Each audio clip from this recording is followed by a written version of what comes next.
আমরা যারা টেলিগ্রাম বিভিন্ন মাইনিং সাইটে কাজ করি বা বিভিন্ন অনলাইন কাজ করি, সেখান থেকে যে পেমেন্টগুলো আমরা নিই সেটা কিন্তু নর্মালি হচ্ছে টোন কিপারে নেওয়া হয়, আর না হচ্ছে পেয়ারে নেওয়া হয়। তো টোন কিপার বা পেয়ারে যে পেমেন্টটা আমরা নিই, ওই পেমেন্টটা কিন্তু আমরা সরাসরি বিকাশে নিতে পারি না।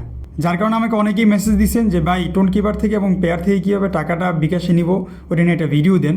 তো ওই ক্ষেত্রে এই টোন কিপার এবং পেয়ার থেকে পেমেন্ট নেওয়ার যে বিষয়টা, সেটা হলো যে আপনাদেরকে বাইন্যান্সে নিতে হবে।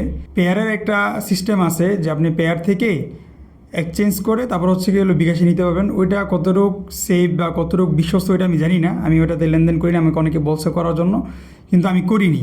এর একমাত্র কারণ হচ্ছে একটা জিনিসের সিকিউরিটি থাকতে হয়, প্লাস হচ্ছে ওইটা যদি বিশ্বস্ত না হয় ওটাতে কিন্তু লেনদেন করা অনেক রিস্কি। তো সেই জন্য আর আমি ওই সাইটটা বা ওইটা আমি দেখাবো না।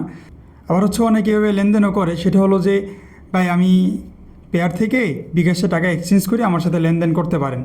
তো এটা করলে যে সমস্যাটা হয় সেটা হলো যে আপনি যখন তাকে টাকাটা দিবেন বা ডলারটা তাকে দিবেন, সে আপনার টাকাটা মেরে দিতে পারে। আর আপনি যদি পেয়ার থেকে বা টোন কিপার থেকে বাইন্যান্সে টাকাটা নেন, তারপর হচ্ছে বাইন্যান্স থেকে যদি সেটা লেনদেন করেন, সেটার সিকিউরিটি থাকে। কারণ হচ্ছে বাইন্যান্স থেকে আপনি কাকে টাকাটা দিচ্ছেন তার হচ্ছে গিয়ে সব ডিটেলস কিন্তু ওখানে রেকর্ড করা থাকে। আপনার টাকা সে মেরে দিতে পারবে না কোনোভাবেই। তো এটা নিয়ে বাইন্যান্সের যে বিষয়টা, এটা নিয়ে একটা ভিডিও দিব, আর এখানে যদি পারি দেখাই দিব। তো আজকের এই ভিডিওতে যেটা দেখাবো সেটা হলো আপনি টোন কিপার থেকে কীভাবে হচ্ছে বাইন্যান্সে টাকাটা বা আপনার পেমেন্টটা বা ডলারটা এক্সচেঞ্জ করবেন বা ট্রান্সফার করবেন, সেটা এখানে দেখাবো। কারণ হচ্ছে আমাদের অনেকেই কিন্তু টেলিগ্রামে হচ্ছে বিভিন্ন মাইনিং সাইট, তারপরে এয়ারড্রপে কাজ করে, যার কারণে ওখান থেকে হচ্ছে পেমেন্টটা নিতে হয়। তো ওই ক্ষেত্রে দেখা যায় টোন কিপারটা অনেকে ব্যবহার করে, তারপর হচ্ছে পেয়ারটা ব্যবহার করে, বাকি টোন কিপারটা একটু বেশি। তো আমার টোন কিপার অ্যাকাউন্টে দেখতে পাচ্ছেন আমার $40.92 আছে, যেটা হচ্ছে সরাসরি ইউএসডিটি। আর টোন কিন্তু 0.1 বা আরও কম। তো আমার এখানে মূলত সবগুলো ডলারই আছে। তো আমি চলে যাব হচ্ছে সরাসরি বাইন্যান্সে আসার পর দেখতে পাচ্ছেন আমার এখানে কিন্তু 78 সেন্ট আছে।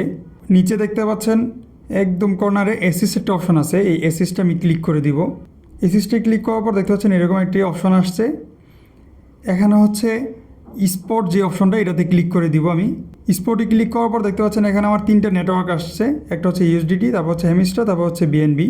তো আমি হচ্ছে ইউএসডিটিতে ক্লিক করে দিব। ইউএসডিতে ক্লিক করার পর দেখতে পাচ্ছেন নিচে একদম ডিপোজিট অপশন আছে, আমি ওটাতে ক্লিক করে দিব। এটাতে ক্লিক করার পর দেখতে পাচ্ছেন এখানে অনেকগুলো নেটওয়ার্ক সিস্টেম আসছে। তো আমি এখান থেকে একটু নিচে যাব, নিচে যাওয়ার পর দ্য ওপেন নেটওয়ার্ক এটা ক্লিক করে দিব। আপনারা এসে দ্য ওপেন নেটওয়ার্কটাই সিলেক্ট করবেন। সিলেক্ট করার পর দেখতে পাচ্ছেন এখানে আমার 2টা কোড দিছে, 2টা কোডই কিন্তু আমার লাগবে। প্রথম যেই কোড সেটা হচ্ছে ডিপোজিট অ্যাড্রেস কোড, আর দ্বিতীয় যেটা সেটা হচ্ছে আপনার যেই মেমো কোড ওইটা। তো দুটোটাই আমার লাগবে। যে ডিপোজিট অ্যাড্রেস এটা হচ্ছে কপি করে নিব এখান থেকে। এটা কপি করার পর চলে আসবো আমি টোন কিপারে আসার পর আমি ইউএসডিটিতে ক্লিক করে দিব।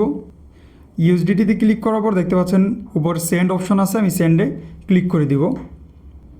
সেন্ড অপশনে ক্লিক করার পর দেখতে পাচ্ছেন এখানে অ্যাড্রেস ওর নেম পোস্ট করার একটা অপশন আসছে। এখানে হচ্ছে গেলো ওই ডিপোজিট যে অ্যাড্রেস আমি কপি করছিলাম ওইটা এখানে দিয়ে দিব। পেস্ট করে দেওয়ার পর নিচে অ্যামাউন্ট দেওয়ার অপশন আছে, আমি এখানে $2 দিয়ে দিব। তো $2 লিখে দেওয়ার পর তারপর হচ্ছে গেলো মেমো কোড। তো এটা হচ্ছে আমি আবার বাইন্যান্সে যাব। বাইন্যান্সে যাওয়ার পর দেখতে পাচ্ছেন এই যে 2 নাম্বার যে মেমো কোডটা আছে, এটা আমি কপি করে নিব। কপি করে সেখানে পেস্ট করব। কপি করার পর টোন কিপার আসবো, এসে এখানে হচ্ছে গেলে এটা পেস্ট করে দিলাম। পেস্ট করার পর হচ্ছে কন্টিনিউতে আমি ক্লিক করে দিব। কন্টিনিউতে ক্লিক করার পর দেখতে পাচ্ছেন এখানে অনেকগুলো অপশন আসছে।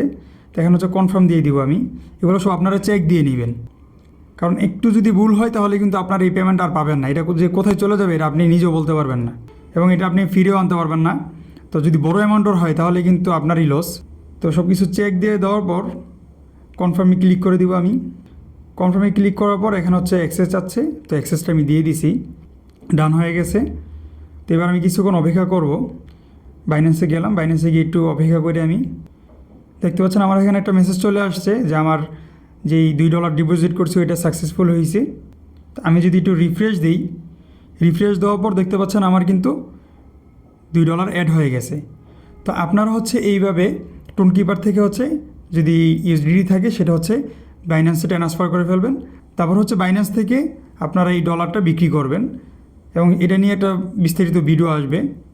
আরও কিছু ডলার আমি এখানে অ্যাড করে নিই। তারপর হচ্ছে আপনারা কীভাবে বাইন্যান্স থেকে টাকাটা বিকাশে নেবেন সেটা দেখাবো। তো আজকের জন্য এই পর্যন্তই ভিডিওটা যদি ভালো লেগে থাকে তাহলে অবশ্যই চ্যানেলটাকে সাবস্ক্রাইব করে রাখবেন এবং ভিডিওতে একটি লাইক করে দিবেন। আর পরবর্তীতে কোন ধরনের ভিডিও চাচ্ছেন সেটাও আমাকে কমেন্টে লিখে দিতে পারেন। ধন্যবাদ।